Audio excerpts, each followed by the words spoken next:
Hello, fellow Patriots. Welcome back to another episode of Patriots of the American Republic. I have to apologize that I didn't get any new videos up last month. Had a lot of personal things going on, a lot of side ventures that I had to take care of first. So here we are, though. We're back and we're ready for another episode.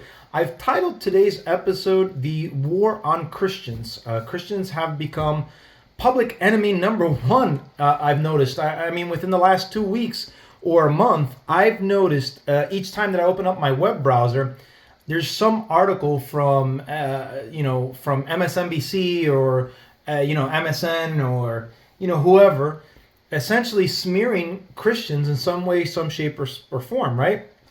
The articles are coming from obviously a number of leftist news outlets, making Christians look like a threat and an enemy to America, and their favorite trigger word, democracy. So it's pretty interesting. It's interesting because Christians who are the majority of this country's generosity are being positioned to be a threat to America. I mean, I mentioned before, like, Democrats are like masters at deception and changing terminology in order to drive their agenda. I've shared that in several prior videos.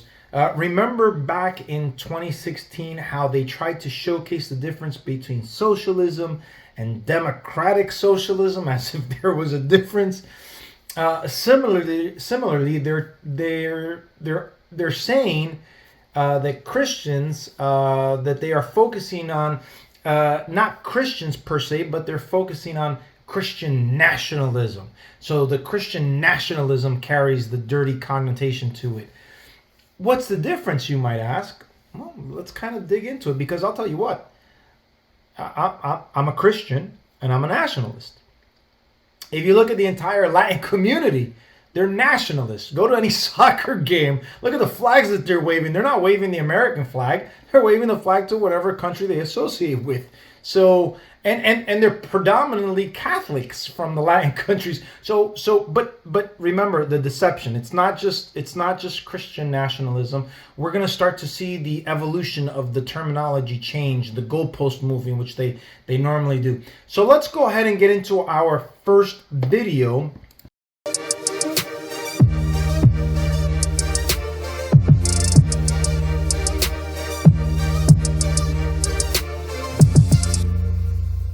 All right, guys, so this actually happened, and I'm not really sure what to make of it. I'm just going to do my thing and overshare and tell you guys everything.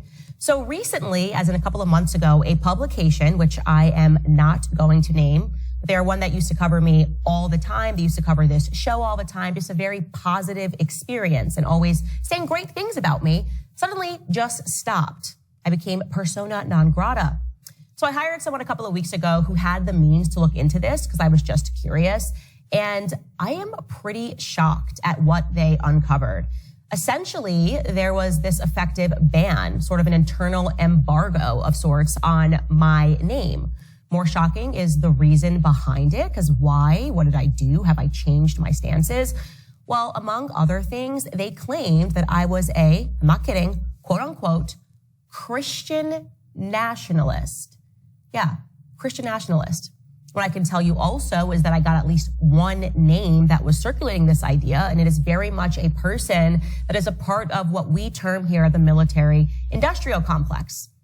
So I think that's kind of a weird thing. I thought it was strange because, listen, I am obviously very proudly a Christian, but I don't think any person that watches this show would say that I wear my Christianity on my sleeve. I don't think there would be anything wrong with it, but we're not exactly, praying on the show. Maybe we should be, given everything that's happening in society. But I would definitely say that any listener of this show would not be like, oh, Candace Owens is a Christian nationalist.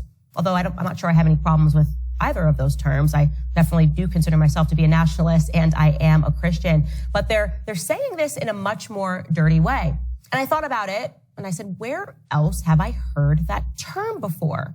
Well, if you're paying attention, you guys, it is everywhere as of late. And I want you to pay very close attention to this, because suddenly Christianity is being smeared and libeled and attacked, and they're trying to make it synonymous with white supremacy. Yeah, check this out. All of these articles were published back to back in February. This from PBS, the headline, "What is Christian nationalism and why it raises concerns about threats to democracy?" Here's Axios. Poll, most Americans cool to Christian nationalism as its influence grows. Oh, really? We're conducting polls and we're saying that Christian nationalism is influential? Another headline here, this is NPR. Christian nationalism's support is strongest in rural conservative states. Here's the New York Times. 4 ways of looking at Christian nationalism. So again, just to be clear, all of these publications and these headlines came out within the last month. And you're probably going to believe this, but it's also getting the Hollywood spin. It must get the Hollywood treatment. Once the propaganda goes out, it's gotta, of course, now appear on our screen. Somebody has to go deep into it to examine the crisis. And the man for the job is apparently Rob Reiner. Yeah, he is directing a new documentary, and it's called God and Country, which puts Christian nationalism in America under the spotlight. And so he's doing a tour to promote this new documentary. And he visited, of course, Christiane Amanpour, because she's the #1 state journalist over at CNN. And here's what he had to say. Take a listen. Rob Reiner, welcome to the program. Thanks for having me. What inspired you to do God and Country about Christian nationalism as a documentary? Because obviously you're really, really, really well known for your fantastic films. Well, you know, I've kind of known about this movement for quite a while. I mean, back in the late 70s, early 80s, Norman Lear launched an organization called People for the American Way, which focused on this idea that the Christian right was going to dictate what we should listen to, what we should not listen to. And it was very disturbing to him. And as time went by, I saw this movement grow, but I didn't realize how powerful it was and how well organized and well funded it was until I read this book called The Power Worshippers by Catherine Stewart. And I then realized that this has taken root far more deeply than I had ever thought. Ooh, are you guys scared? Are you shooketh to your cores? You heard him? It's way deeper. I'm sure when you look around of the myriad of issues that are facing our country today, what you're really concerned about is that there might be some Christians that are also in love with their country. They're Christian nationalists. Yeah, I know when you see the drug dealers, the illegals, the criminality, the gang violence, you're going, but it's the Christians that we should definitely be afraid of. So what is this actually? Well, I think it's a further attempt to divide and brainwash Christians, and that has been going on actually for decades. So as you can see there, the propaganda machine that hit Candace Owens is hitting everybody. And because Candace Owens is obviously, as she has mentioned herself, a Christian, and she loves her country, she is being attached to this Christian nationalist that has caused the people who are covering her favorably, apparently, to not cover her at all, because obviously they don't want to be tied to a Christian nationalist. And but you ask why? What's so bad about being a Christian and loving your country? What's so bad about that? Let me show you what exactly is bad about that. And as you can see here, this is from MSN.com. Like I said, every time I open up a web browser, there's some anti-Christian article coming up, and this just happened to be one of them. As Trump's support merges with Christian nationalism, experts warn of extremist risks. So it's no secret that Trump has a large evangelical Christian base that supports him. Why? Well, he's a self-proclaimed Christian. Whether I believe it or not is irrelevant. The point of the matter is that he defends Christianity. I mean, Joe Biden is a self-identified Christian. He's Catholic of Catholic denomination. Obama was a self-identified Christian as well. I don't believe any one of them to be me personally. I don't believe neither Obama, neither Joe Biden, neither Trump are actual Christians, are actual practicing Christians. They're probably Christians by association, whatever the case may be. That's just my personal opinion. However, the way each one speaks about Christianity or defends Christianity is very, very different. Trump defends it tooth and nail, and that's why he's more than likely got the evangelical support, where Obama, I saw plenty of times as a former atheist, recently converted into Christianity at that time, where he was mocking the Bible. He was mocking Christians. Joe Biden, who is, a good Irish Catholic, apparently, also has taken his turn at mocking Christians, and we'll get to that a little bit later. Not directly, as he wasn't as cavalier as Obama was, but he also took his swipe. But I want you guys to see this. I want you guys to see, look at all these headers that I've saved. Again, there were so many articles. I just wanted to give you 25 reasons why people don't want to go to church anymore. Oh my gosh, because those Christians are such a bunch of bigots. 19 reasons boomers are turning their back on the church. Why? Because it's so antiquated. Why? Because they're so bigoted. Why? Because they're so old-fashioned. People no longer want to go to church, and here's 17 reasons why. The truth about Christian nationalism in America has been revealed. So as you can see, there's a bunch of white people, and they're carrying their flag, and they're Trump-supporting flag, and so they've got to be a threat to democracy. 18 reasons why people stop being Christians. How the white evangelical movement has fueled hatred and grievance for conservatives. 16 Christians air their grievance about fellow believers. This one I just opened up just a little while ago, right before I started recording this, and I do want to get into this because I'll tell you one thing: the Christian population is absolutely divided. And it's very, very sad, and it's very, very unfortunate. And there's a list of reasons why that we'll get into in another topic. But as you can see here, MSN.com has a bullseye for Christianity. And when I don't know who sent the memo, but apparently they all do. And we'll get into those types of topics right now, as a matter of fact. So let's keep going into our next video. And it looks like this election cycle, Christians are going to be the big boogeyman. You may recall that in 2016, it was the alt-right. Then in 2020, it was the Proud Boys. And now, this time around, it sure looks like it's going to be Christians, or as they'll claim, Christian nationalists. Like the Center for American Progress, another leftist think tank, says that Christian nationalism, just wanting Christian values in America, wanting to vote Christians into positions of power, is the single biggest threat to America's religious freedom. This from PBS. What is Christian nationalism and why it raises concerns about threats to democracy? Christianity is a threat to democracy. Trump allies prepared to infuse Christian nationalism in second administration. So as you can see here, there's multiple outlets. It's not just MSN.com, right? It's all these other left-wing nut jobs doing the exact same thing. And so, the smear campaign's out. It's like the memo got out and everybody's smearing Christians because, like I said, they're supporting Trump so much in big, huge numbers. So you've got to make them the enemy. You've got to not only demonize Trump, but you've got to demonize all of his supporters as well. So one would think that labeling Christians is extremely general and would include, many of their own voters. There's a lot of Christian leftists as well. So how do you differentiate that?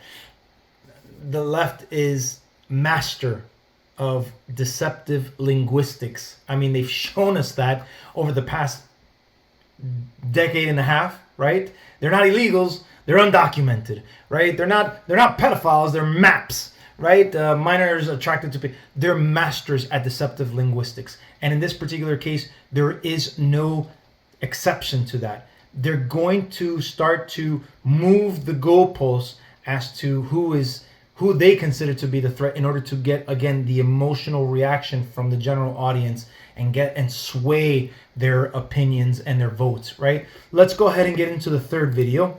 The Politico White House correspondent speaking out on religion on MSNBC in a way that talk about completely missing it.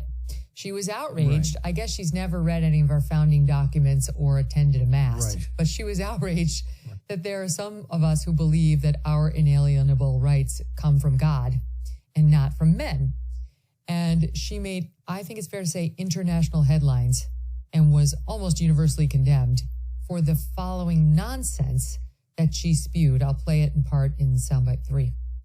Right? Remember when Trump ran in 2016, a lot of the mainline evangelicals wanted nothing to do with the divorced, real estate mogul who had cheated on his wife and with a porn star and all of that, right? So what happened was he was surrounded by this more extremist element. You're going to hear words like Christian nationalism, like the New Apostolic Reformation. These are groups that you should get very schooled on, because they have a lot of power in Trump's circle. And the one thing that unites all of them, because there's many different groups orbiting Trump, but the thing that unites them as Christian nationalists, not Christians, by the way, because Christian nationalists is very different, is that they believe that our rights as Americans, as all human beings, don't come from any earthly authority. They don't come from Congress. They don't come from the Supreme Court. They come from God. The problem with that is that they are determining men, are determining what God is telling them. So only this weird group of Christian nationalists believes that. Got it, Bishop? It's just these weirdos who think rights come from God, not Christians. They don't believe. Anyway, your thoughts on Heidi Przyzbala? So, aside from the ridiculously stupid comment that she made about our rights not coming from God, right? They come from government, right? The government is the one that allows us our rights. No, the government, the Constitution that gives us the rights, right? That has our rights enshrined is essentially to make sure that our rights are not infringed upon by the government, but those rights, as it is stated in the Constitution, comes from God, our maker, our creator. So again, pushing that aside, did you pick up on what the subject matter of here is regarding Christians? Did you notice how she said Christians who are not national Christians, because those are different? I would really like to ask her, what is her difference between a Christian and a Christian nationalist? And this word Christian nationalist, I only started to hear it most recently within these past couple of months. I didn't hear about it years ago. Never heard about it, prior to, again, maybe this year, maybe the end of last year. I don't know when it really started, but that's when I started to hear it. And I'm like, wait a minute, what's so bad about being a nationalist? Remember, they were trying to paint Trump as a nationalist. They were trying to make him the enemy as a regular nationalist. Oh my gosh, he's a nationalist. My gosh, we're Americans. We're supposed every person that's born in their own home country is a nationalist. How does that make us any worse? Like, if you're from Germany, you love Germany. If you're from Brazil, you love Brazil. If you're from Zimbabwe, you love Zimbabwe. Are you kidding me? I've got friends that come from Jamaica. They love Jamaica. They carry their Jamaican flag. My wife is from Venezuela. She has her Venezuelan flag in her car.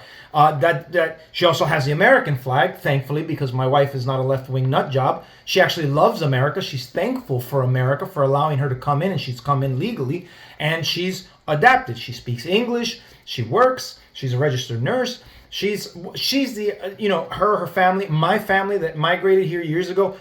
The ideal immigrants, again, you assimilate, you adapt, you love this country as if it's your own, and you carry, at the very least, both flags. Right now, if you're born here, you should be only one, but that's a different subject matter. But going back to what we're talking about here, we're talking about, again, the negative connotation of Christian nationalism, and what they're doing is they're causing a separation. These are regular Christians over here. These are not the people that we're talking about. We're talking about the nationalists.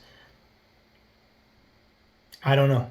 You guys, with me, you guys might be thinking, well, what does she actually mean by that? And I don't really know. I don't know what the difference is. Most Christians love their country. I don't know. I don't know. Anyhow. So let's get into our next video, and let's see if we can shed some more light here. People who love sin always hate God because his existence and moral code is offensive to their debauchery, deception, and destructive lifestyles. And while many liberals hate God, they specifically hate Christians in Christianity because Christianity is very clear about God's principles. Instead of some generic and nebulous God, Christians believe in a very specific deity who has laid out very clear codes of conduct in the Bible. And this conduct is often directly opposed to the way that liberals live their lives. Muslims mostly avoid scorn from the left because they're seen as a non-white minority group and thus oppressed. Liberals rarely, if ever, criticize Islam or Muslims, but they love to espouse their hatred of Christians. Even fewer people criticize Judaism or Jews because they know that they'll be instantly branded an anti-Semite and have their career destroyed. You hear about how terrible Islamophobia and supposed anti-Semitism is all the time, but you never hear about Christian phobia. It's not even really seen as a real word, but Christians are the most hated group of people in America, and contrary to popular belief, the most persecuted religious group in the world. And not just in the Middle East or third world countries in Africa, but also in Europe and even the United States.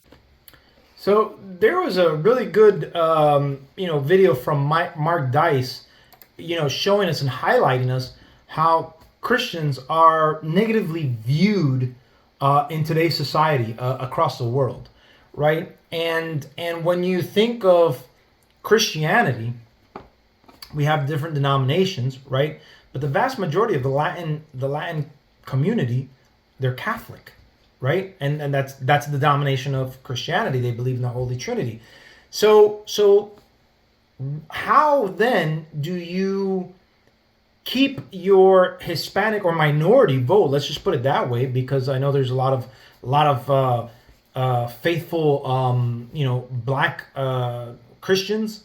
I don't know what denomination, maybe Baptist, for the most part, Methodist. I'm not really 100% sure, but there's a good substantial amount. There's a good, a solid amount. So how do you demonize Christianity without impacting the minority group that they so much champion?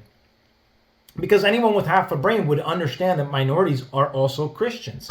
And so how do you disassociate that? Well, it's very easily. You add race to it, and it turns into white Christian nationalism, as we read in one of the articles from MSN, how the white evangelical movement has fueled hatred and grievance, right? So now when you add, first of all, you take the Christian aspect that Mark Dice just covered, and when you add the race into it, now it becomes totally okay to hate on Christians because they're majority white, right? That's their thinking, and that's their way to justify it. Now, what's interesting is like I've said, or like Mark pointed out there, we're the most persecuted group in the entire world, and yet we're the most generous group, right? We have the most, America as a whole is a very, very generous country. We give out so much money, and a large portion of that comes from churches and Christian communities.